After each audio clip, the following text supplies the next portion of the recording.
दशरथ मांझी जी के पुण्यतिथि पे अलगना गांव में कार्यक्रम आयोजित करवाया है सर, क्या कहेंगे? देखिए, पर्वत पुरुष एक महान पुरुष थे। आज हम सब यहाँ उस महान तपस्वी कर्मयोगी और संघर्ष की अद्भुत मिसाल पर्वत पुरुष लोकनायक दशरथ मांझी जी के पुण्यतिथि पर एकत्रित हुए हैं।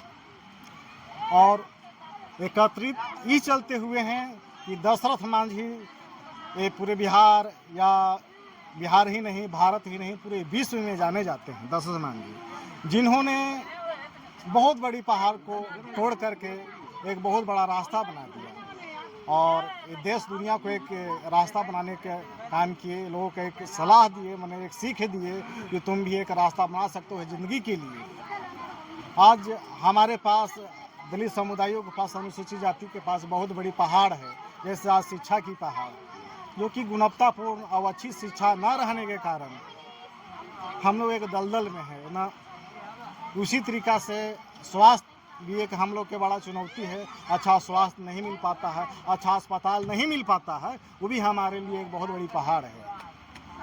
आज हम लोग के पास भी बहुत बड़ी बेरोजगारी है, ये भी हमारे लिए बहुत बड़ी पहाड़ है। अगर हम लोग के पास अच्छा शिक्षा मिले, अच्छा स्वास्थ्य मिले या फिर अच्छा रोजगार मिले, तो आज जिस तरीक़ा से हम गैर मजरूआ ज़मीन में या आहरी पोखरी नहर के किनारे रहने को मजबूर हैं, वो भी हमारे लिए बहुत बड़ा पहाड़ है। जिस तरीक़ा से आज मानव में भी छूत है। हम लोग एक अनुसूचित जाति मुसहर समुदाय, चमार समुदाय से, मैंने दलित अनुसूचित जाति में बहुत सारी जातियां हैं, एक इंसान में भी छुआछूत है, तो ये भी एक बहुत बड़ी पहाड़ है। तो दशरथ मांझी जी ने हम लोग के यह एक सिखा दिए कि देखो, हमने 22 साल में एक मेहनत और प्रयास करने के बाद जहां 55 किलोमीटर का रास्ता तय करना होता था घूम करके, उसको हमने 10 और 15 किलोमीटर का एक रास्ता सुलभ बना दिया। तो उसी तरीक़ा से हम सभी अनुसूचित जाति को एक मैसेज देना चाहते हैं। हम सभी अनुसूचित जाति को एक मैसेज देना चाहते हैं कि जिस तरीक़ा से दशरथ मांझी एक पहाड़ को तोड़ करके एक सुलभ रास्ता बना दिया, जहां 55 किलोमीटर था उसको 10 से 15 किलोमीटर कर दिए, उसी तरीक़ा से यह पूरी ज़िंदगी है। इस ज़िंदगी में हम अपनी बाल बच्चा को एक अच्छी शिक्षा दें, अच्छा परवरिश करें कि बड़ी से बड़ी पहाड़ को तोड़ दें। आज अस्पताल में भी जाते हैं तो आपको अच्छा सुविधा नहीं मिलता है, क्योंकि आप गरीब हैं। आज तो अस्पताल में बड़ा मोबाइल लेकर के जाइएगा तो अच्छा आपको मैंने निबंधन होगा, तब आपका इलाज होगा। उसमें भी अगर चेहरा मोहरा, अगर हाव भाव देखा कि अनपढ़ समाज है या क्या है, उसके अनुसार फिर आपको अच्छा इलाज भी नहीं हो सकेगा। तो उसी तरीक़ा से ये भी बहुत बड़ा पहाड़ है।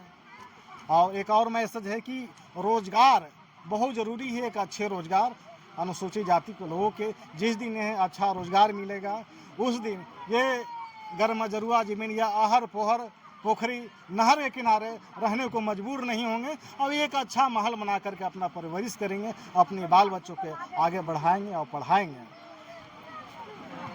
जिस समाज से दशरथ मांझी जी आते थे, दशरथ मांझी जी ने जो कार्य किया वो तो वाकई सब समाज के लिए किया, लेकिन उनका समाज के लोग आज़ादी के 75 साल बाद भी जो हालात है जी जी, उसके लिए जिम्मेवार कौन है? देखिए, यहाँ के जिम्मेदार हमारे यहाँ अनुसूचित जाति बहुत सारी लीडर हैं। आज हम आपको बतला रहे हैं कि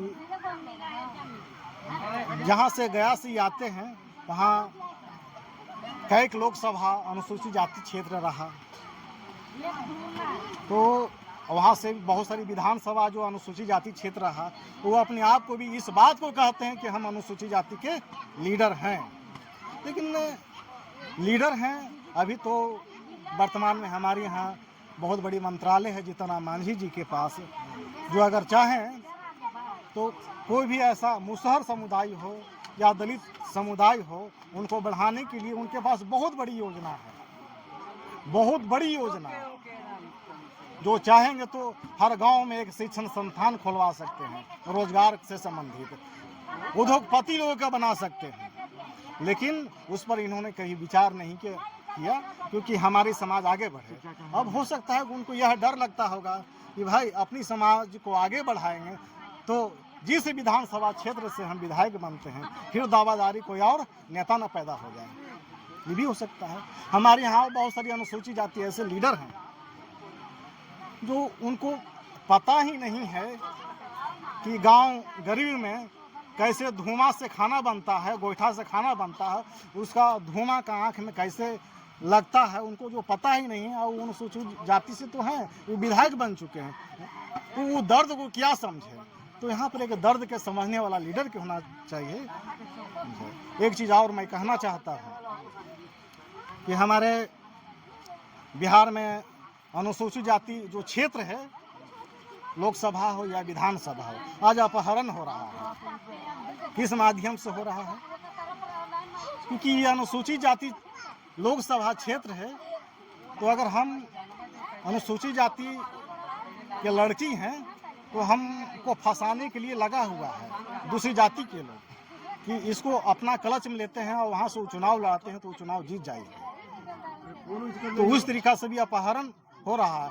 उस घराने में वो चलाती है कि जहाँ पर न उसका परिवार उस घराने में उस तरीका से उस माहौल में रहती, वो तो अच्छे घराने में चलाई, उस माहौल में जी रही है। चुनाव तो जीत गई लोकसभा से, विधानसभा से, ये हमें अनुसूचित जाति क्षेत्र से एक विधायक बन गए, लेकिन वो उसका पति और कोई और जात है। तो और जात रहने के कारण, दूसरी जात फॉरवर्ड हो या बैकवर्ड हो, रहने के कारण उसको क्या पता है, क्योंकि वो अपनी नहरा के परिवार को क्या जाने। ये तो अब ससुराल के परिवार को जान रहा है, अच्छा एसी वाला घर में रह रहा है, 4 व्हीलर पर चल रहा है, उसको क्या पता है कि गांव में कैसे गोईठा से खाई बनता है, तब तो एहसास होगा। तो हम एक मैसेज भी देना चाहते हैं कि जो पार्टी अभी जो है कि विधानसभा चुनाव है, इसमें से कोई लीडर दल अगर काम करता है, वैसे लोगों के टिकट देता है, तो उस लीडर को हम लोग वोट न दें। सभी को जय भीम, नमस्कार, जय दशरथ मांझी।